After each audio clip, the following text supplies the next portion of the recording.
화목한 가정을 만들기 위한 소크라테스의 이야기. 소크라테스는 철학자로서 인간의 본성과 삶의 의미를 깊이 탐구했으며 그의 사상은 오늘날에도 많은 교훈을 제공합니다. 특히 소크라테스의 대화법과 자기 반성의 정신은 가정 내에서의 화합과 이해를 증진시키는 데 큰 도움이 될 수 있습니다. 첫 번째, 대화의 중요성. 소크라테스는 진리는 대화를 통해 발견된다고 말했습니다. 이는 가정 내에서도 마찬가지입니다. 가족 구성원 간의 소통이 원활하지 않으면 오해와 갈등이 생기기 쉽습니다. 따라서 가정에서도 서로의 생각과 감정을 솔직하게 나누는 대화가 중요합니다. 소크라테스의 대화법처럼 상대방의 말을 경청하고 질문을 통해 서로의 생각을 깊이 이해하려는 노력이 필요합니다. 예를 들어 부모와 자녀 간의 의견 차이가 있을 때 일방적으로 자신의 주장을 강요하기보다는 상대방의 입장을 이해하려는 자세가 중요합니다. 왜 그렇게 생각하니? 라는 질문을 통해 상대방의 생각을 탐구하고 서로의 입장을 조율해 나가는 과정에서 진정한 이해와 화합이 이루어질 수 있습니다. 두 번째, 자기 반성과 성찰. 소크라테스는 너 자신을 알라는 명언을 통해 자기 반성의 중요성을 강조했습니다. 가정 내에서도 각 구성원이 자신의 행동과 태도를 반성하는 것은 매우 중요합니다. 자신의 잘못을 인정하고 이를 고치려는 노력은 가정의 화목을 유지하는 데 큰 역할을 합니다. 예를 들어 부부간의 다툼이 있을 때 상대방의 잘못만을 탓하기보다는 자신의 행동을 돌아보는 것이 필요합니다. 내가 어떤 점에서 잘못했을까? 라는 질문을 스스로에게 던지고 그 답을 찾아가는 과정에서 서로에 대한 이해와 공감이 깊어질 수 있습니다. 세 번째, 지혜와 겸손. 소크라테스는 나는 내가 아무것도 모른다는 것을 안다는 말로 겸손의 중요성을 강조했습니다. 가정 내에서도 각 구성원이 자신의 지식과 능력에 대해 겸손한 태도를 유지하는 것이 중요합니다. 특히 부모가 자녀에게, 배우자가 상대방에게 자신이 항상 옳다는 태도를 고집하면 갈등이 심화될 수 있습니다. 가정에서의 지혜는 서로의 차이를 인정하고 그 차이를 조화롭게 조율해 나가는 데 있습니다.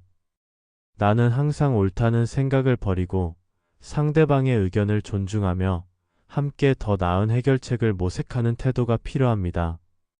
네 번째, 공동체 의식. 소크라테스는 개인의 행복이 공동체의 행복과 밀접하게 연결되어 있다고 보았습니다. 가정도 하나의 작은 공동체이므로 각 구성원이 가정의 행복을 위해 함께 노력해야 합니다. 이는 개인의 이익보다 가정 전체의 이익을 우선시하는 태도를 의미합니다. 예를 들어 가정 내에서 의사결정을 할 때 개인의 편의보다는 가정 전체의 행복을 고려하는 것이 중요합니다. 이 결정이 우리 가정 전체에 어떤 영향을 미칠까? 라는 질문을 통해 가족 모두가 만족할 수 있는 결정을 내릴 수 있습니다. 다섯 번째, 사랑과 이해. 소크라테스는 사랑과 이해를 통해 진정한 행복을 얻을 수 있다고 보았습니다. 가정 내에서도 사랑과 이해는 가장 중요한 요소입니다. 사랑은 단순히 감정적인 애정만을 의미하는 것이 아니라 상대방을 진심으로 이해하고 존중하는 태도를 포함합니다. 가족 구성원 간의 사랑은 일상적인 소소한 관심과 배려에서 시작됩니다. 상대방의 작은 변화를 눈치채고 그에 대해 관심을 보이는 것만으로도 서로의 마음이 가까워질 수 있습니다. 또한 상대방의 어려움을 이해하고 그를 위해 희생할 줄 아는 마음가짐은 가정의 화목을 유지하는 데 큰 힘이 됩니다. 여섯 번째, 교육의 역할. 소크라테스는 교육을 통해 인간의 잠재력을 최대한 발휘할 수 있다고 믿었습니다. 가정 내에서도 교육은 매우 중요합니다.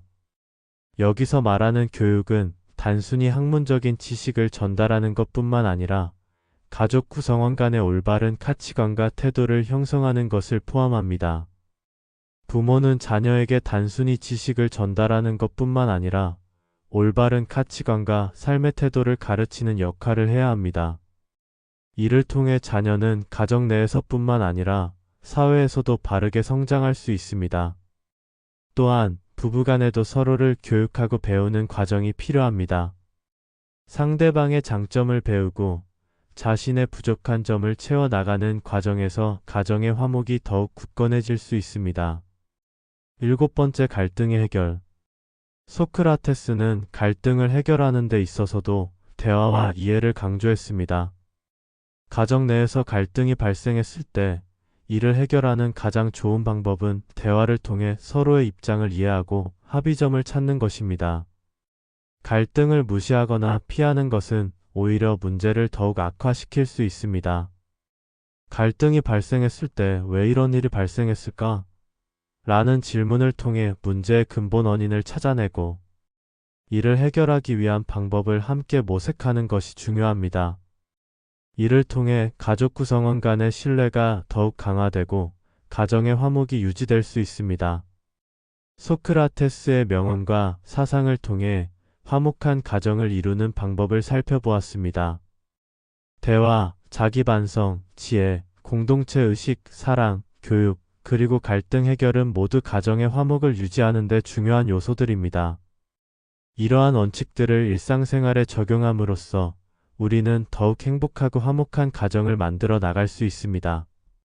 소크라테스의 지혜를 통해 가정 내에서의 이해와 사랑을 깊이 있게 실천해 나간다면 가정은 진정한 행복의 근원이 될 것입니다.